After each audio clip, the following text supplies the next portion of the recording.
Hello viewer out there, my name is Muhammad Abubakar with another edition of the program Reflections. In the program, we reflect on the life of those iconic Nigerians that have made a mark and that have contributed immensely to the development of the country in their various human endeavors. We are doing that so that the upcoming generation will take a cue from where they are likely going to stop. The program today is playing host to one of Nigeria's iconic persons in the area of music, to be precise, Victor Nwaifor, PhD, and a proud recipient of Member of the Order of the Niger by the defunct administration of President Shehu Usman Aliyu Shagari. Sir, you are welcome into the program. Thank you. You have a very intimidating CV here before me. Let me tell the viewer that Sir Victor Nwaifor, PhD, is an alumnus of Yaba College of Technology in 1963 and a BA Horns first class and a proud holder of master's degree in sculpture in 1997, a PhD in visual arts at University of Benin, Nigeria. Professor Victor Nwaifor stands out today, intellectually sound both in mind and body, as the most educated performing maestro in Nigeria and the most read contemporary music icon still relevant over 50 years on stage. It might interest you, viewer, to know that in 2016, Sir Victor Nwaifor was inducted into the Grammy Award Museum in Los Angeles, United States of America, and he has inspired generations of musicians in Nigeria and beyond, and still counting.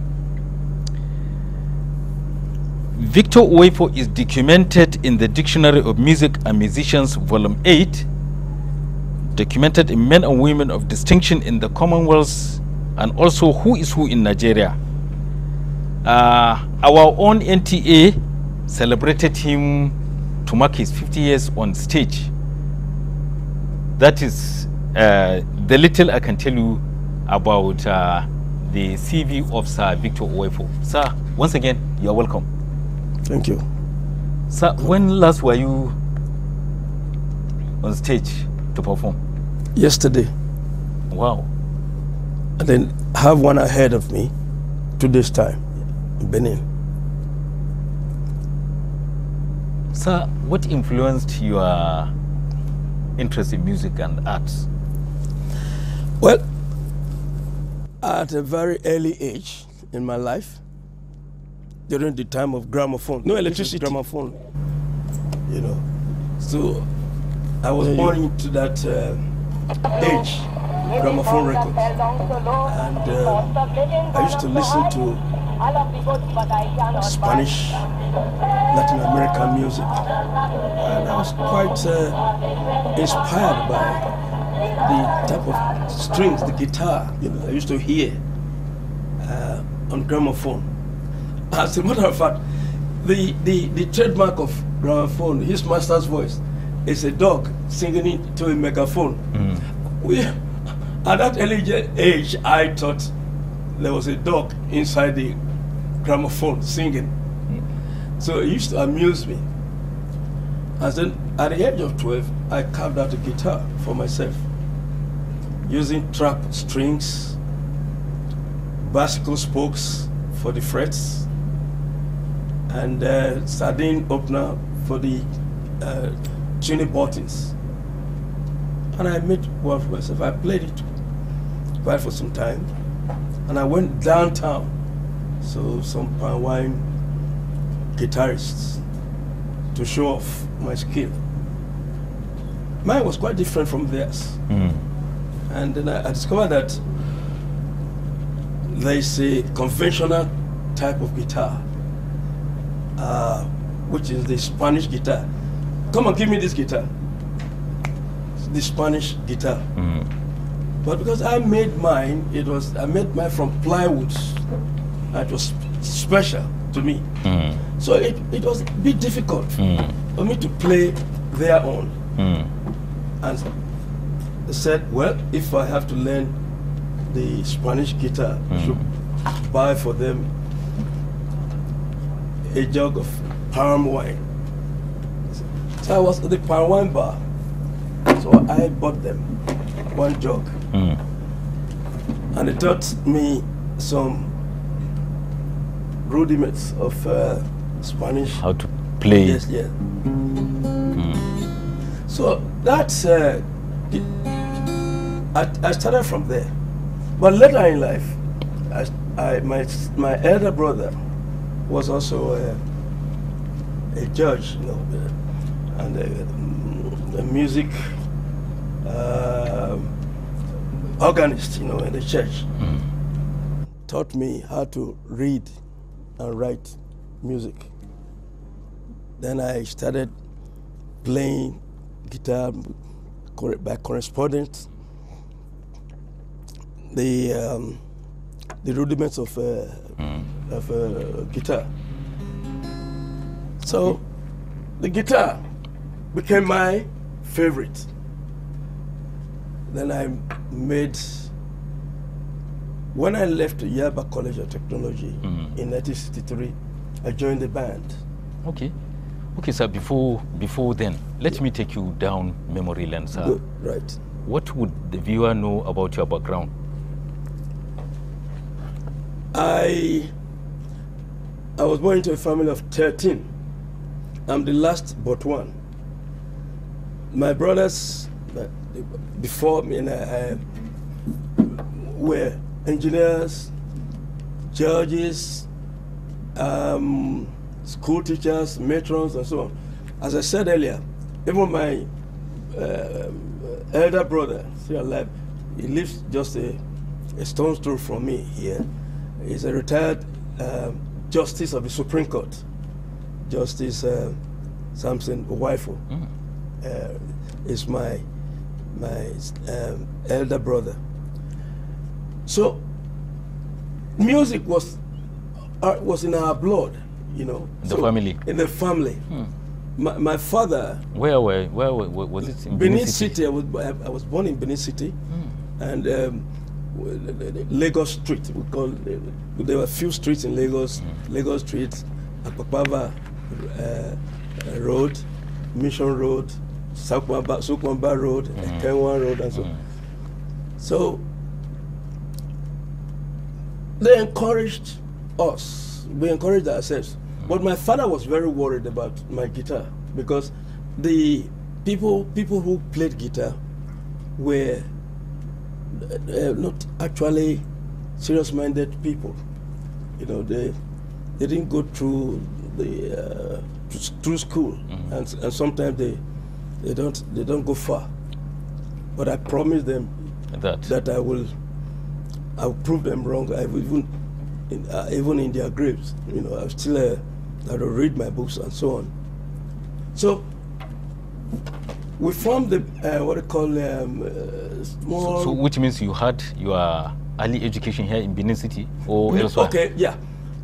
I attended primary school here, 2 primary schools, Holy Cross Primary School, Benin Baptist Primary School, and then Western Boys High School, Secondary School, and St. Gregory's College, Lagos. You know, everything was like 2. Then Yaba College of Technology, Lagos, and then University of Benin.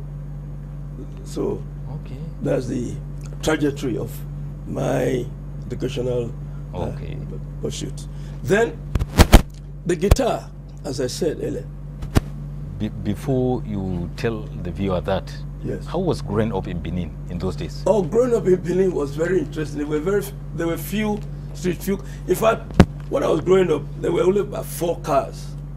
We have B1, that's for the Oba of Benin. B2, B2 Mosage, B3 and B4 Obaseki, and so on. So there were some big lorries, but the cars were few because you can even run from a house to the palace without encountering any car, you know. And I used to do like inter-house sports without inter-street sports. I was on the streets. On the streets, I was a good high jumper, which I carried far into secondary school, and I set up a high jump record, which still stands till this day. Which means your childhood was very, very eventful. Very, very eventful, because I was a good shot. I used to shoot a catapult, and you can imagine a boy who can bring down a small bird, you know, a weaver bird from the top of an iroko tree, has what we call precision, because it's not a gun that has an aiming point. So I would want parents to encourage their children in whatever they do, especially some of the small sports and the gaming, because to be able to aim through a V-point of catapult and bring down a bird, then there's a great precision. And you can use that same precision in life to get whatever you want. Okay. Then I used to build cages to, you know, build bamboo sticks, and then fly kites.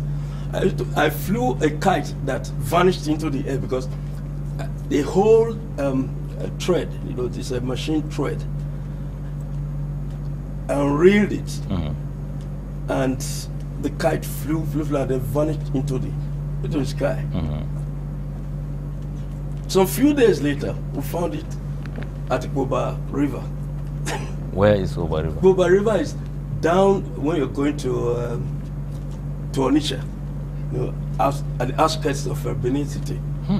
So all those, I built an aircraft with a bamboo, and then used the metalaton for the wheels, and then foil paper to wrap it. And during the storm, the aircraft took off, you know, and for a short time, and it landed. Meanwhile, there was a white white man was walking down the street. He saw it and he was so impressed. He gave me 1 guinea. It was that 1 guinea that I used, and I did a little menial job to buy the real Spanish guitar. You were then in primary school or secondary school? I was in primary school. So which means your interest in music dates back to right from... Yes. So that thing they taught me, just then.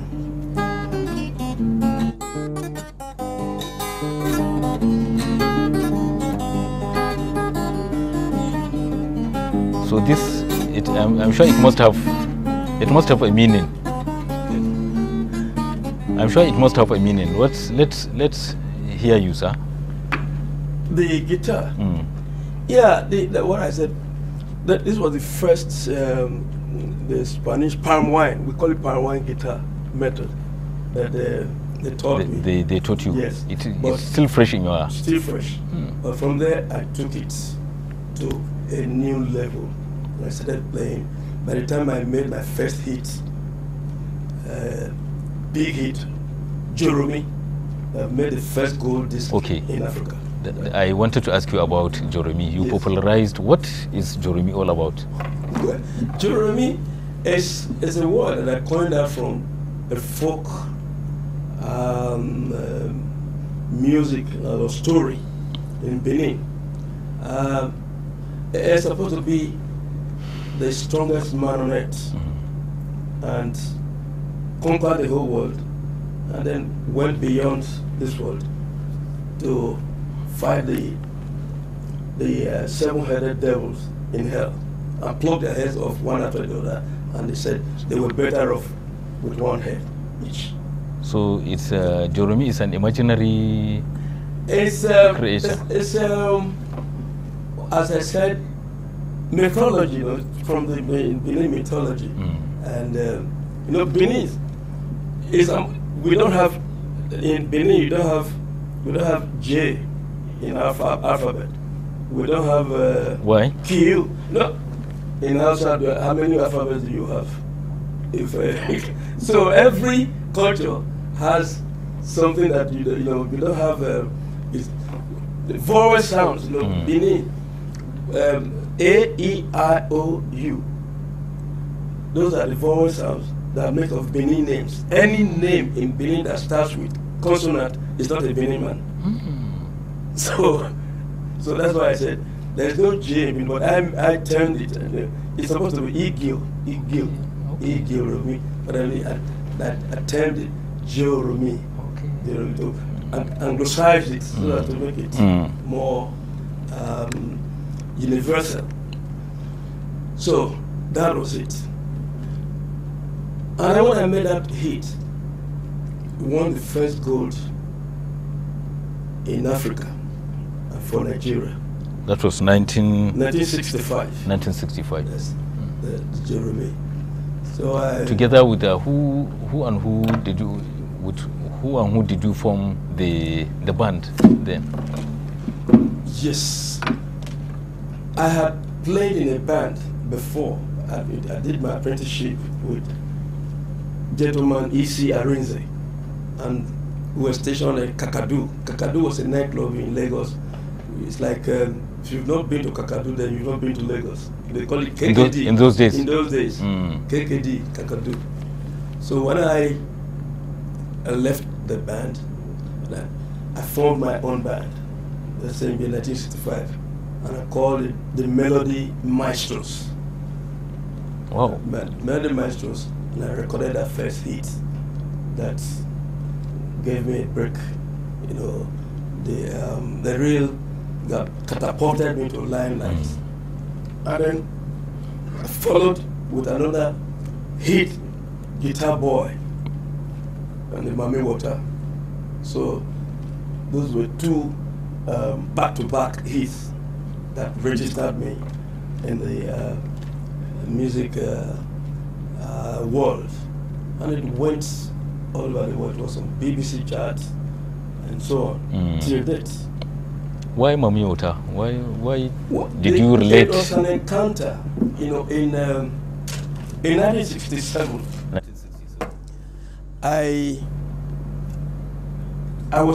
Before then, I was working for NTA when I left Yaba College of Technology as a graphic artist.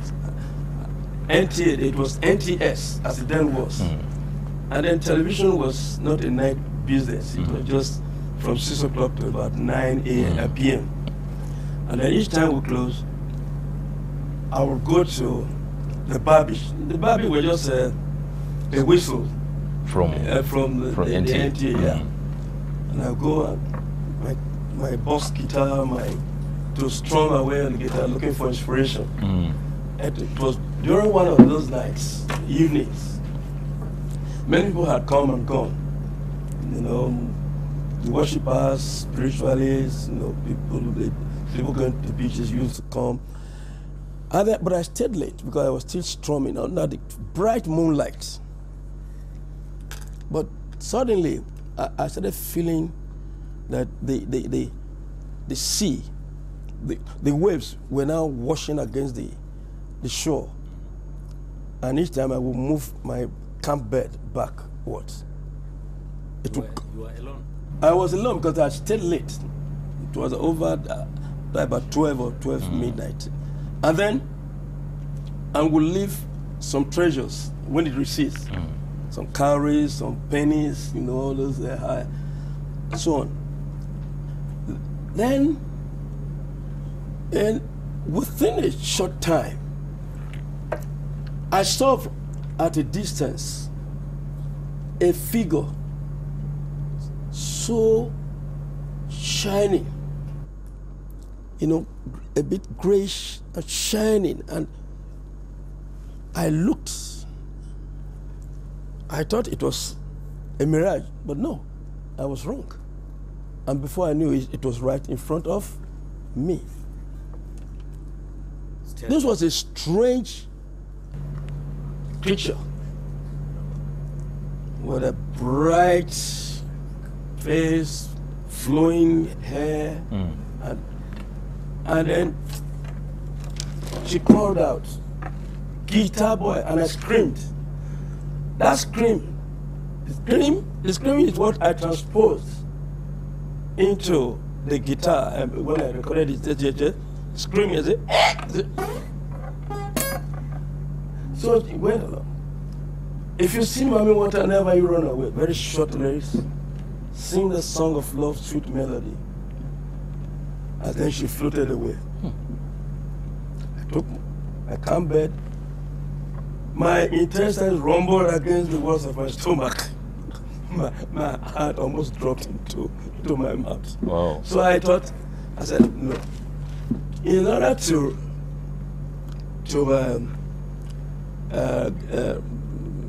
make this encounter a memorable event, I rehearsed the music with my band, and the same week I recorded it. It became a hit. So it went like this.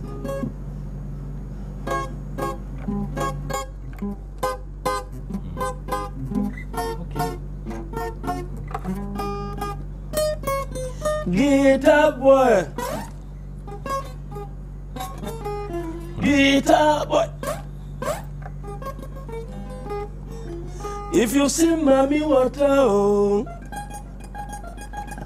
If you see Mommy Water, oh. Never, never you run away.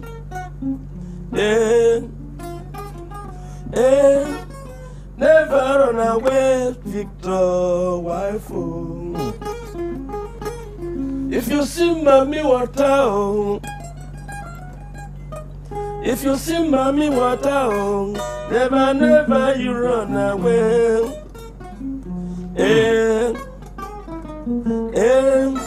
Sing that song of love, sweet melody. Wow.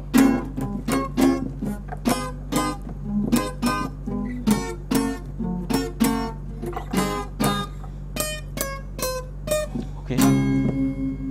One thing I have come to agree is that music is in you. Yeah, you have.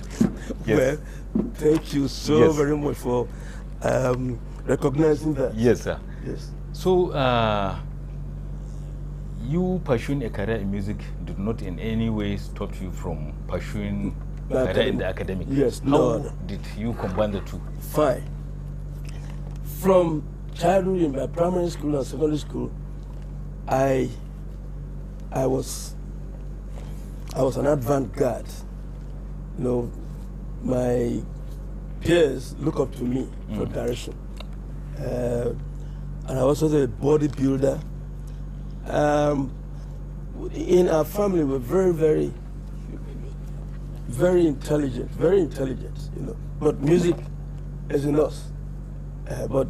So I went through school because of discipline. I was brought up under strict rules and discipline in Benin by my father, Nwaifor.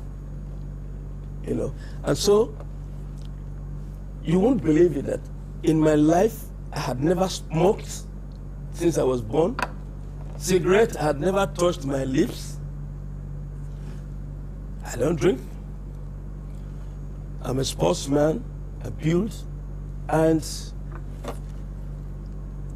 discipline, moderation. I just thought, well, to be able to succeed in life, you have to carve out a niche for yourself. You must have a focus. So I was very focused, and my philosophy is that the best is yet to come. And I thought if I achieve anything, I just thought that was a stepping stone. That was not the end of it. And so I went through school. I read my books. I was very interested in reading. And then I enjoyed what I was doing, just like I enjoyed music. So I enrolled in the University of Benin to read sculpture, because I had already done graphics at the Eba College. Okay. So, and I came out with a first class in honors sculpture. In sculpture. That was which year was that? 1995. 1995. And not only that, you're already grown up. Oh yes, grown up. I went to school as a mature student. I knew what I was doing. I know what I want. Between 1995 to date, you're able to be a first class honors and a valedictorian as the best overall graduating student, and then a master's degree, and then went straight for my PhD. But between that time, the Vice Chancellor invited me to lecture. So between 2006 and 2014, I was a lecturer at the University of Benin, the same department. You know, and then I was the first academic staff to be honored with a doctorate degree award, honoris causa. But I said after that, when I had other doctorate degrees, but I said no, I don't think that is what I want. I want a PhD, so I went for a PhD and I read program, direct, you know, straight course, and I came out with a degree, PhD, because I earned it. That is what is not the one doctor of this, you know, no. I wanted to earn it. You went through the rigors. I went through, yes, the course, you know. So that is my satisfaction, because fulfillment is one thing, you know.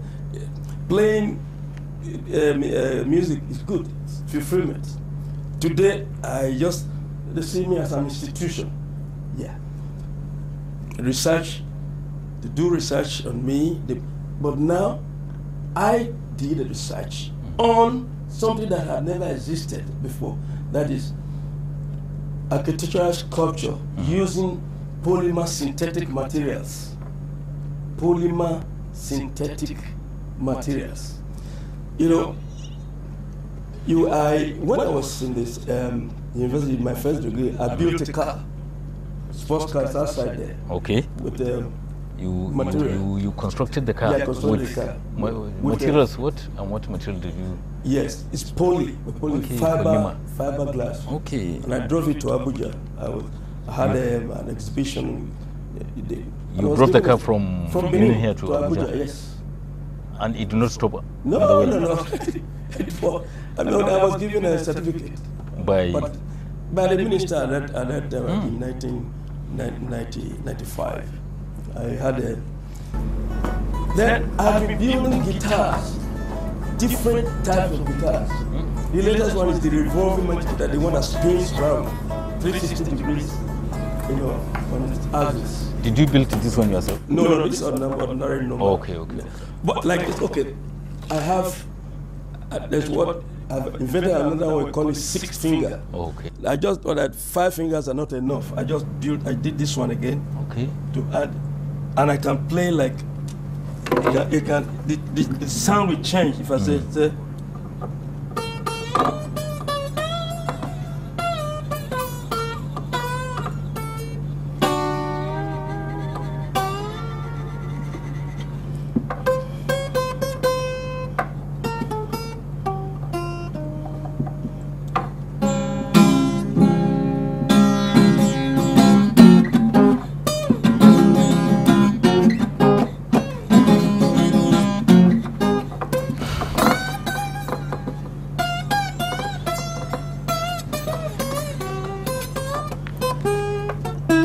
Okay, that's very good. So you are indeed a maestro. So but you know the latest? No, let me surprise you. Okay. I've also invented a new flute. You know, I play several musical instruments, but guitar is my favorite. But now this flute is a new one that I've invented. I call it right angle flute. You invented this one yourself? Yes. I'll show you now what I did. The normal flute is this. The normal standard flute.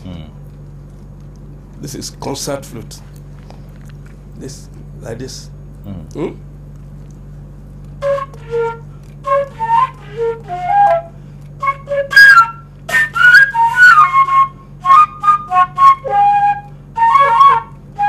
But now I've come with right angle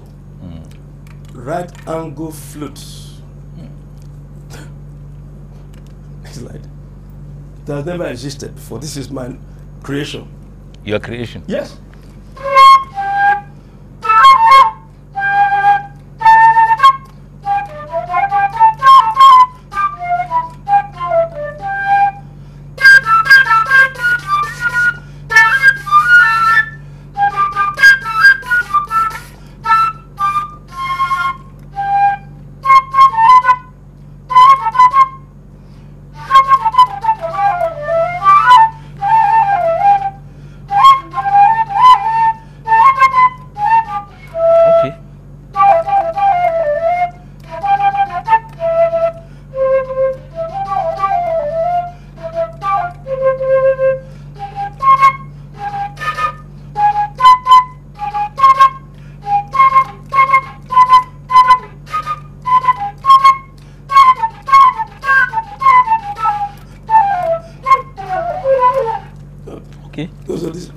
angle flute. It's the only one in the whole world. In the world? Yes. Wow. This is my own creation. Wow. So I create, I manufacture, I invent. Okay, so sir, still talking about music. Yes. Were you ever sat down by anybody to be taught how to? No. As I said earlier, it was just the beginning that paved way for me to develop Interest. Yeah, the art of playing the guitar. In fact, to achieve something, it's not by sitting down or wishing yourself success or praying. It must be followed with practice. It's not only theory, theory and practice. So the practical aspect of it is very, very important. It's more important than the theory itself. But the theory gives you a leeway to achieve whatever you want to want. Like if you say, okay, if a man can use axiom to evolve the geometric structure of the world, then man can also use esoteric axiom to evolve the spiritual structure of the invisible world. And music is both tangible and invisible. So, and there's a common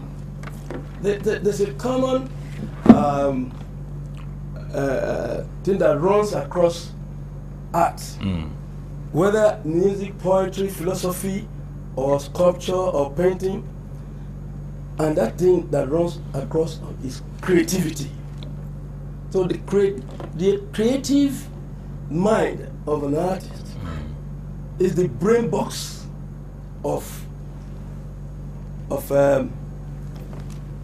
the invention. Okay. So, okay. Because I hear what people don't hear. I see what people don't see. And if they see something here, they will not see what I see. You know, 20 people can sleep, go to bed. Or will not sleep At the facing the same same direction. And if they dream, they will not dream the same dream. they will. We'll take a break here. When we return, you will tell us about the members of the band, that are still alive, those that you started together, those of them that are still alive, and how you relate.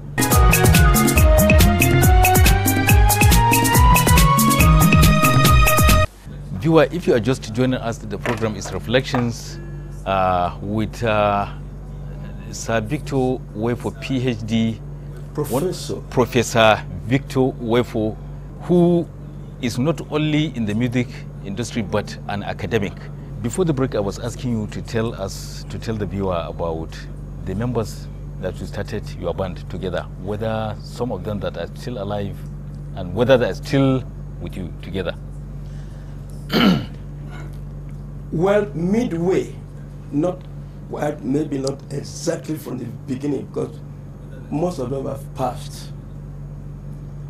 And most of the members of my band were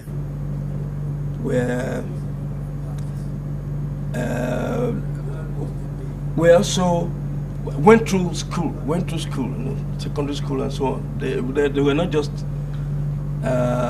musicians, roadside musicians, but one that is still alive that you can verify is Professor Bestman Ogiami.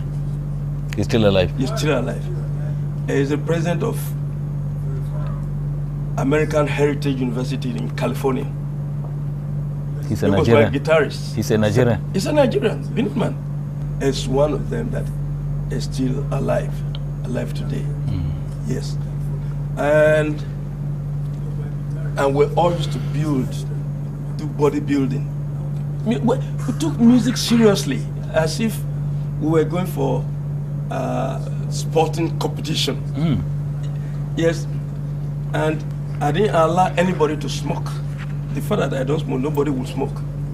While on stage? While on stage, well, exactly while on stage, they don't have to smoke at all. But if I catch anyone, that would be the end of the what do you call it, relationship. And I just thought anybody who was going to work with me should have the same upbringing, you know, because musicians were seen as people. Most of them were just drinking from morning till evening and not thinking of future. But I said no. It was never. That was not part of your idea of. I was more interested in music, you know, because it gave me satisfaction, and it brought me fulfillment, and then reading my books also brought me satisfaction and fulfillment. So if you can have music and have education and have music and another discipline, you know, as I speak now, I don't want to go too far. I'm an architect. I designed this place. I designed this whole. You designed it yourself? Yes, this house. And then I designed the museum. You can see an aircraft outside in my other compound. Aircraft. That was the first architectural sculpture I did.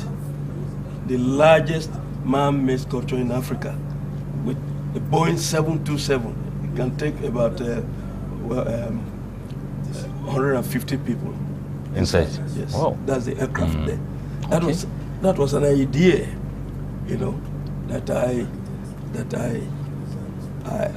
dreamt of, and then I realized it. National integration is something that can be, you know, achieved through music. I don't know whether you can share with the viewer some of the places in Nigeria here you have visited, northwest, east, and south. I have visited every part of Nigeria, even villages, apart from Nigeria, West Africa, and other places.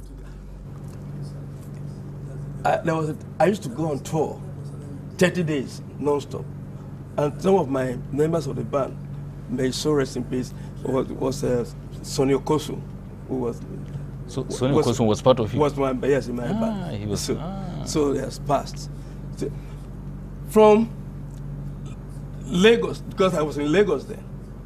I was in Lagos. We moved from Lagos to Ibadan to Ilorin, then to Kontagora, then go to Kaduna, Zaria, Jos. I remember seeing you one time as a young boy in Katsina. Katsina, fine.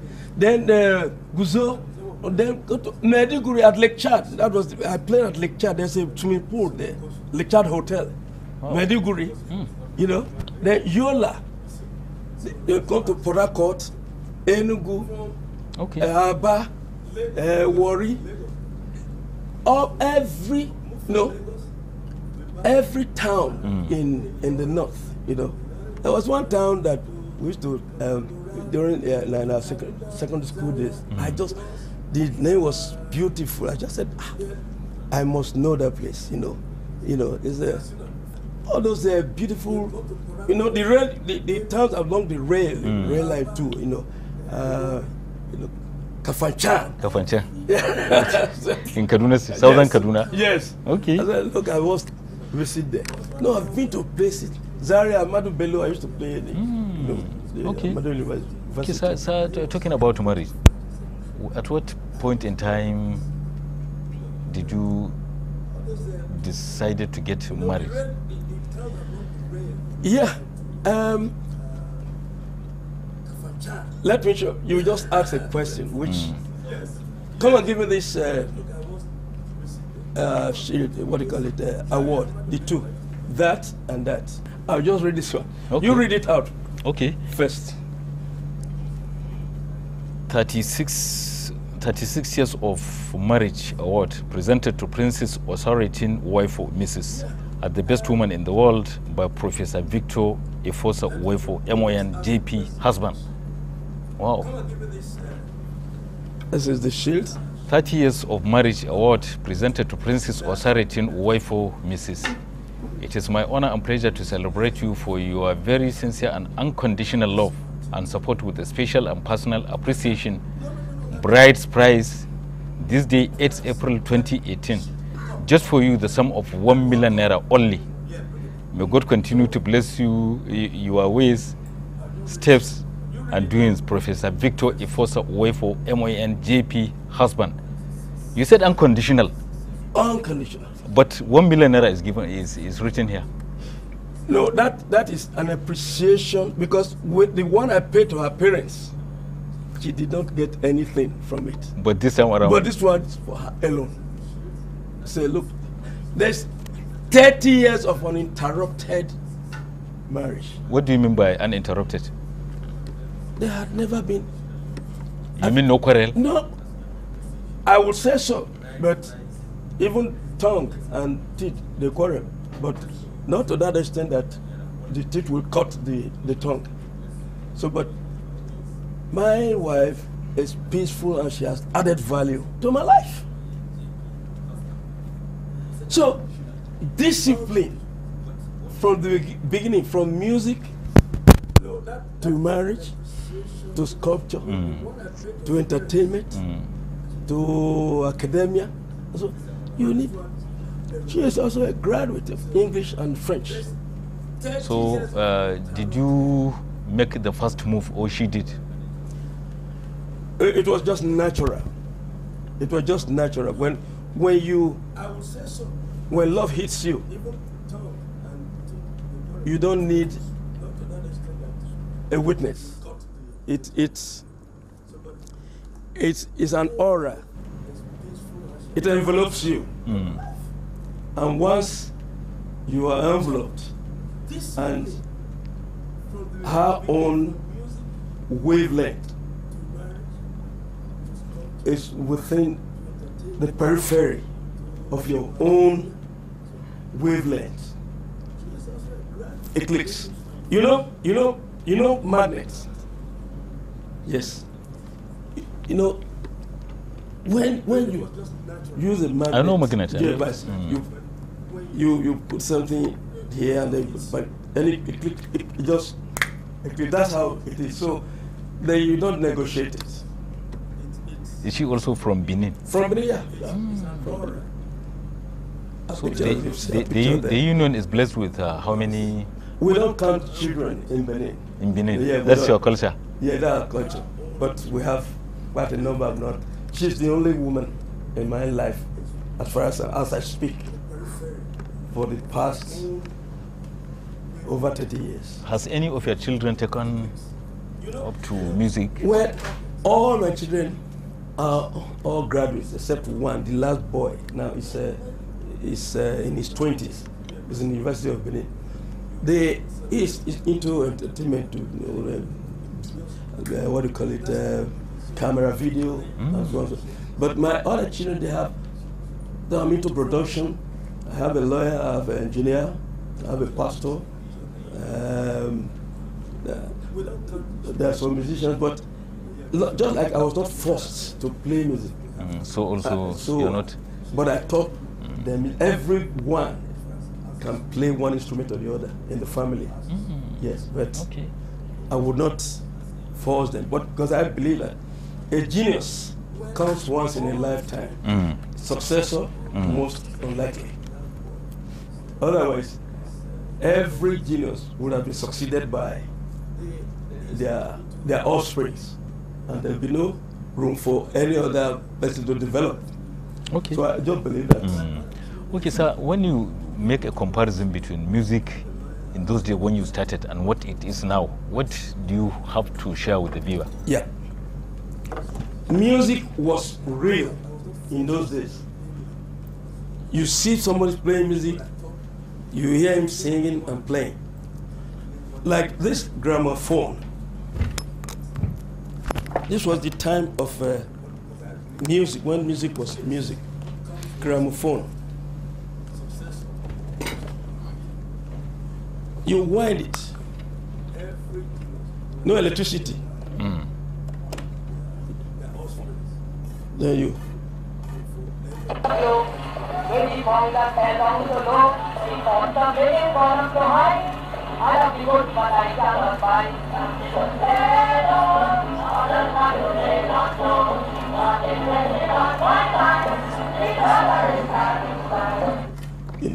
So it was real. But today, you hear the computer is the one playing the music for these young ones today. To perform live becomes a problem. I have a school of music. I've trained boys and they are doing well. But if I want to mention, yes, sir.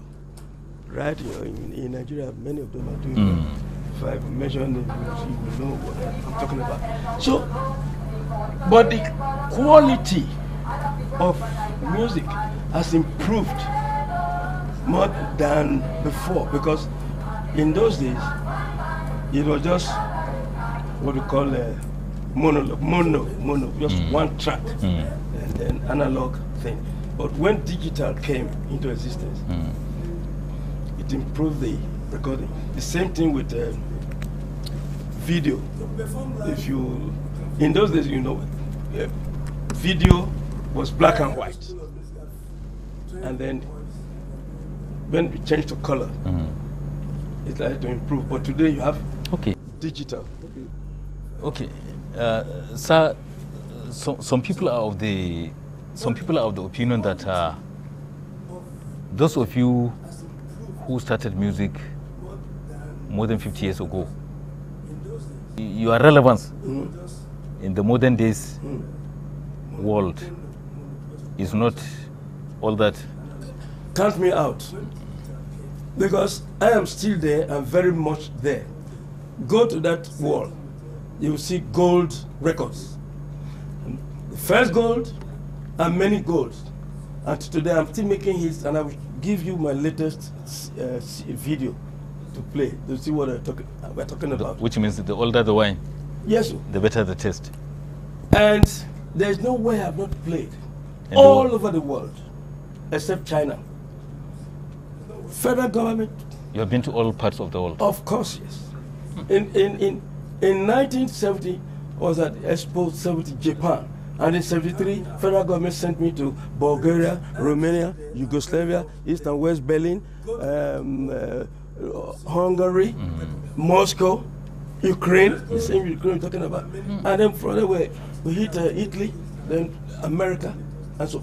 Then other places have toured inside out West Africa. In Ghana, I went up to even North Tamale to play Tamale. You know, so everywhere I've been to, and I'm still there, relevant today. If I tell you, if you don't have enough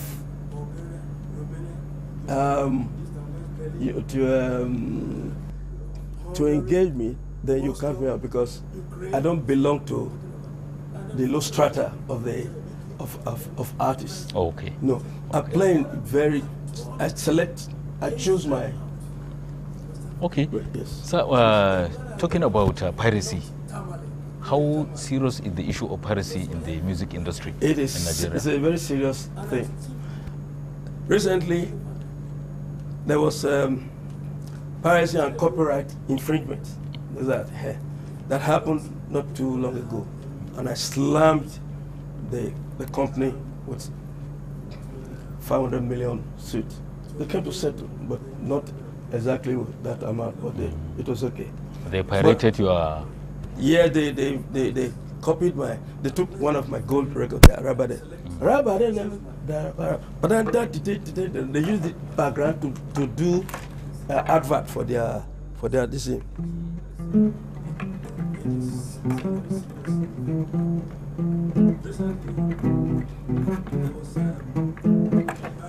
So But the recent one is that So what my solicitor has just slammed Simi with a 50 million suit.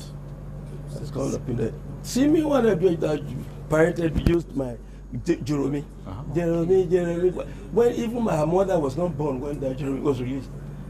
And she didn't even give me the credit. The credit. Yes.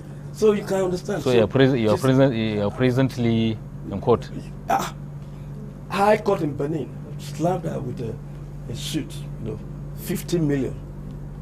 So if you don't teach them lesson, they will not learn, and people will not. They will just take for granted So the law is there. The laws are there. But until we start to take drastic steps, because piracy or copyright infringement is like, people don't understand it. It's like Naira. It's a tender. It's a legal tender. Legal tender. But if you print it, it becomes illegal. Then what happens? If they catch you, what do? Jail. Yes. That is supposed to be the same thing.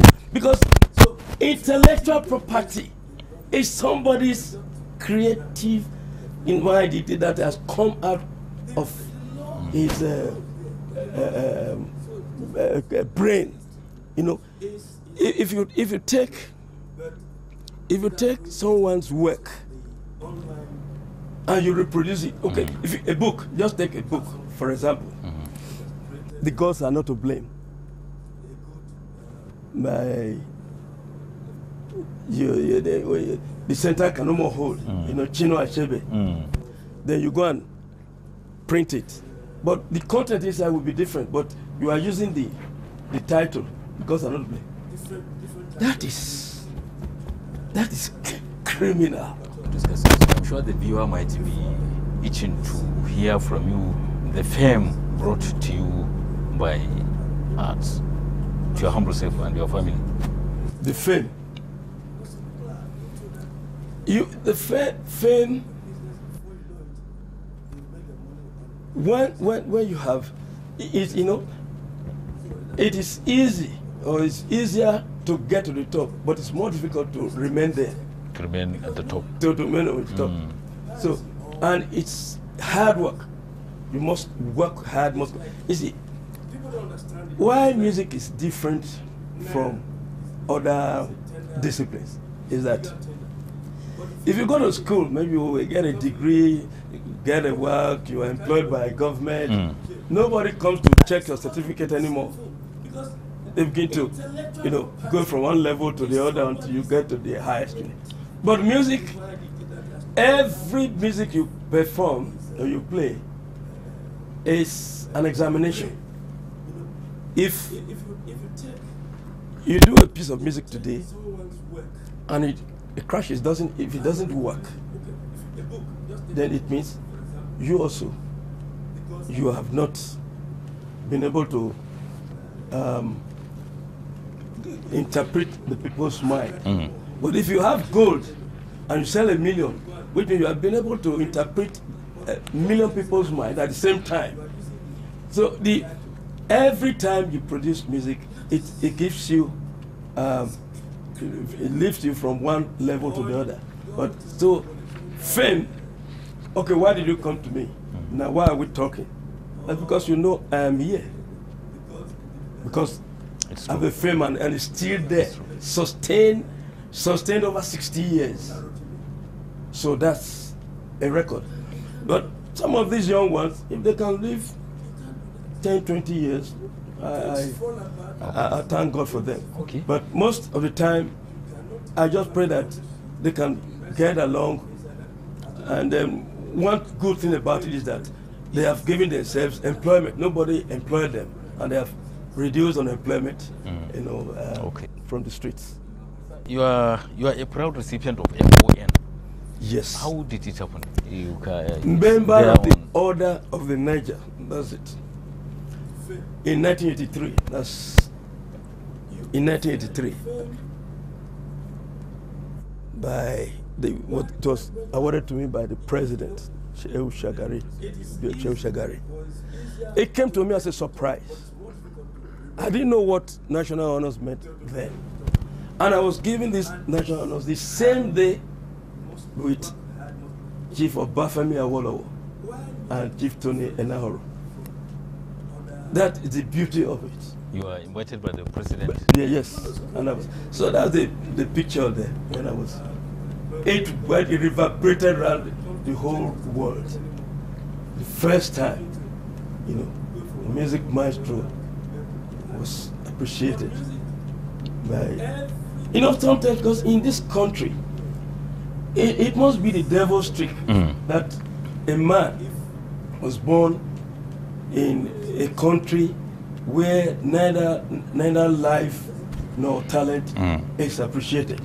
But for once, the federal government gave me that national honors, and it's something, it's a memorabilia, something to think. It's a nostalgic experience. Each time I look at it, I wear it with pride. With pride? Yes.